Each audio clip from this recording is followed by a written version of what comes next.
Salutations à toutes et à tous, ici Romain le Phocéen. Je suis super content de vous retrouver après les fêtes de Noël pour une nouvelle vidéo où simplement je vais vous montrer un petit peu comment j'utilise mon iPhone au quotidien, mon home screen notamment. Vous allez voir que j'ai des pratiques qui sont peut-être assez intéressantes et qui vont peut-être surtout vous aider, en tout cas pourquoi pas.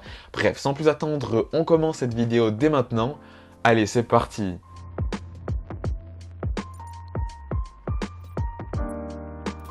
Pour débuter, déjà au niveau de mon home screen, sachez que je n'ai que très peu de notifications et également de badges de notification. Au final, à part les messages et les appels, je crois que j'ai tout désactivé les badges de notification. J'aime pas le système de gamification lorsqu'on a enlevé une notification. Voilà, je trouve que c'est addictif et forcément, j'essaie d'en mettre le moins possible. Donc c'est pour ça que j'en ai sur que très peu d'applications. Sur les mails par exemple, je sais que la plupart l'ont laissé activer, alors que moi personnellement, je déteste ça. Donc voilà, c'est pour ça que mon home screen essaie d'être assez minimaliste au niveau de la gestion des notifications. Je trouve que c'est assez important. En tout cas, au niveau de mon home screen, sinon pour en parler en détail au niveau des applications, je vais quand même essayer d'aller à l'essentiel, mais j'ai quand même l'excellent Google Agenda qui permet simplement d'organiser un petit peu ces journées. Là, vous voyez qu'aujourd'hui, je suis quand même relativement léger sur ce que j'ai à réaliser. Sinon, après, j'ai l'excellent Form de Apple qui permet, grâce à un système de gamification via l'Apple Watch, de simplement voilà, faire du sport au quotidien, se lever régulièrement, etc. et de dépenser divers calories. Je trouve que c'est bien réalisé et le fait que Apple a rendu en fait le sport comme ça aussi accessible avec un système de gamification, je trouve ça vraiment stylé. En tout cas, moi j'aime beaucoup. Après, sur la droite, bon, j'ai des applications assez classiques, hein, Notes, Google Photos, Gmail, Chrome, etc. On connaît tous.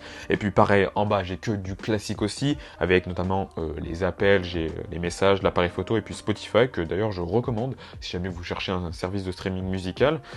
Sur la gauche, pareil, j'utilise très peu cette page pour le coup, j'aime pas trop même cette page-là, je préfère largement sur Android le fait d'avoir un Google Feed, mais bon bref, on est sur iOS donc on fait avec. Mais sinon, j'utilise ici un widget météo de base hein, d'iOS, et puis en haut j'utilise les recommandations Siri, mais bon encore une fois je vais très peu sur cette page. Sur la droite, maintenant, vous voyez ici que j'ai pas mal d'applications, j'ai quelques dossiers notamment. Alors en haut, j'ai déjà tout ce qui va concerner la batterie de mes différents appareils. Donc lorsque je vais brancher mes AirPods, je vais par exemple savoir le pourcentage de batterie. Là, pareil, avec mon iPhone, je vois que je suis à 84% et j'ai aussi 100% de batterie sur mon Apple Watch. Ça, c'est cool quand même. Sinon, en bas, j'ai un dossier photo, donc avec Lens Distortion, qui permet de retoucher des photos, mais surtout d'ajouter des halos lumineux sur ces clichés. Voilà, ça rend vraiment bien et mon fond d'écran a été réalisé comme ça. J'ai aussi Lightroom, hein, voilà, c'est un incontournable que tout le monde connaît. Dans le dossier productivité, j'ai Google Docs, hein, que je préfère finalement à Pages, hein, même si Pages, je l'ai utilisé pendant un moment, mais Google Docs, hein, je trouve ça beaucoup plus intuitif pour ma part. Après, je pense que c'est mon côté écosystème Google qui me fait dire ça. Après, j'ai MyNote, qui est une super application lorsque vous voulez un petit peu organiser vos pensées. Moi, pour les grosses vidéos, je sais que j'arrive pas forcément à hiérarchiser des données et de l'écrire sur des Google Docs. Donc c'est pour ça que ça m'arrive souvent pour des grosses vidéos un petit peu de faire du mind mapping sur MindNode. Donc je recommande à 100% cette application si comme moi votre cerveau est un petit peu bordélique au niveau de ses pensées. Après j'utilise Google Drive, Google Keep, c'est des gros classiques. J'utilise aussi Shopify pour ce qui concerne ma boutique en ligne Sous, donc si vous voulez aller voir d'ailleurs, je laisse le lien dans la description de cette vidéo. C'est une boutique où il y a des vêtements et des accessoires comme des coques de smartphone, donc si jamais vous voulez aller voir, n'hésitez pas. Et puis sinon, j'ai Slack qui permet de gérer la rédaction de Droidsoft. Le dossier à côté, c'est un dossier vidéo. Bon, j'ai pas mis toutes les applications vidéo que j'utilise, mais j'ai mis l'essentiel. MyCanal parce que je trouve que c'est un superbe service, mais surtout j'utilise beaucoup pour l'application sport. Là, vous voyez d'ailleurs que la page ouverte au final, par défaut, c'est le sport parce que je regarde beaucoup, notamment le football dessus, mais pas que. Hein, voilà, je regarde pas mal de sport. Donc c'est pour moi logique d'avoir cette application pour tout ce qui va concerner le sport, la Champions League, etc. Bref, pour tout ce qui concerne le football surtout, j'aime beaucoup cette application. Après, Prime Video, c'est pour suivre la Ligue 1 notamment. Hein. J'ai pris le Pass Ligue 1 qui il me semble à 12 €, un truc comme ça.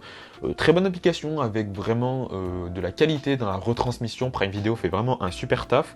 Après, il y a quelques films aussi intéressants. Mais voilà, c'est pas trop pour ça que j'utilise Prime Video. Et puis à côté, il y a YouTube, mais bon, tout le monde connaît. Après, au niveau de la chaîne YouTube, j'ai YouTube Studio qui permet de gérer et de répondre à vos différents commentaires. Bodyguard, ça permet d'un petit peu enlever tous les commentaires nocifs, d'enlever les gens qui mettent des liens également, bref, voilà, tous les spams, etc. Ça dégage directement automatiquement des commentaires.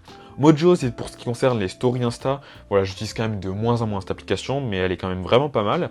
Après, CapCut, c'est pour ce qui concerne le montage des TikTok. Ça, pour le coup, bonne application, franchement. C'est vraiment une bonne découverte que j'ai pu faire ces derniers mois depuis que je suis sur TikTok. D'ailleurs, n'hésitez pas à aller me follow également. On est bientôt 30 000, donc ça fait vraiment plaisir. Et puis, Unsquared à côté, c'est simplement pour cut les photos sur Instagram.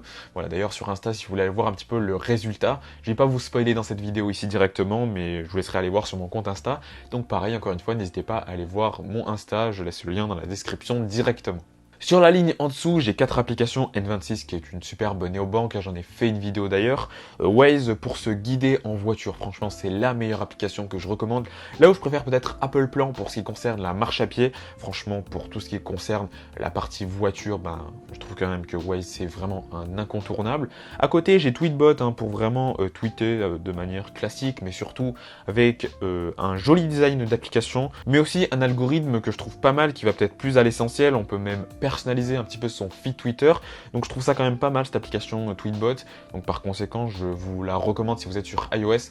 Après elle est payante par contre, donc voilà, si vous n'avez pas envie de mettre de l'argent sur vos réseaux, restez sur Twitter de base, ça fonctionne très bien aussi. Et puis pour terminer, j'ai Nike Training qui permet simplement de s'entraîner avec différents coachs en fait qui vont vous recommander certaines choses. Donc voilà, si vous voulez faire du yoga, si vous voulez faire de l'endurance, si vous voulez faire, si vous voulez vous muscler tout simplement ou faire du sport, je trouve que c'est vraiment une très très bonne application. Donc pour ma part, voilà, je vous la recommande si vous souhaitez un petit peu faire du sport comme ça au quotidien. Moi pour ma part, voilà, j'ai essayé pas mal d'applications et pour l'instant je suis resté sur celle-ci.